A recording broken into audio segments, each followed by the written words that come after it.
আশেপাশের বিভিন্ন জায়গা আপনাদেরকে দেখাই। সেই জায়গা থেকে আজকে এসেছিলাম রাজশাহী সাহেব বাজারে। আমার রাজশাহী সাহেব বাজারে রাতে কেমন আসলে হয়ে থাকে সেটা কখনো দেখা হয়নি। সেই জায়গা থেকে আজকে আপনাদেরকে দেখানোর চেষ্টা করছি রাজশাহী সাহেব বাজার কেমন হয়ে থাকে।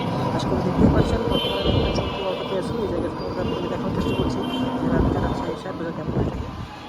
বর্তমানে কিছুটা আলোক স্বল্পতা আছে এবং এখানে যে আলোকিত শহর রাজশাহীর বাতিগুলো সেগুলো ঠিকঠাক মতন দুলছে না। বিদ্যুৎ সাশ্রয়ের জন্য কিছুগুলো বাতি অফ করা হয়েছে, কিছু বাতি আসলে নষ্ট হয়ে গিয়েছে। যদি একটু বাইরে থেকে দেখাই তাহলে বুঝতে পারবেন।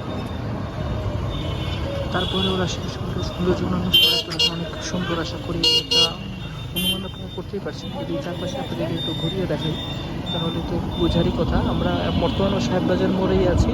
সাহেববাজার 0 পয়েন্ট থেকে মূলত উঠেছিলাম। বর্তমানে সাহেববাজারে যে আড়ং আছে, আড়ংয়ের সামনে চলে এসেছি। এখানে বেশ কিছু শপিং আউটলেট আছে। আর হচ্ছে সাহেববাজার যেহেতু একটা বিভাগীয় এলাকা, তাই এখানে অনেক বড় বড় প্রতিষ্ঠান রয়েছে। সেই প্রতিষ্ঠানগুলো আপনারা যদি এখানে আসেন তাহলে এক্সপ্লোর করতে পারবেন।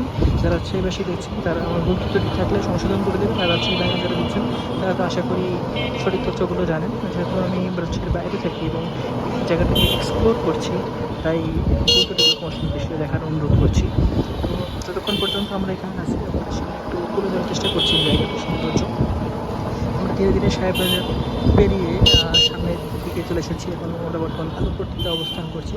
আমাদের গন্তব্য মূলত বিনোদপুর, কারণ ইউনিভার্সিটির স্টুডেন্টগুলো সেই যে আশেপাশেই থাকে। তো আজকের মতো এই জায়গা থেকে বিদায় নিচ্ছি। সবাই ভালো থাকবেন।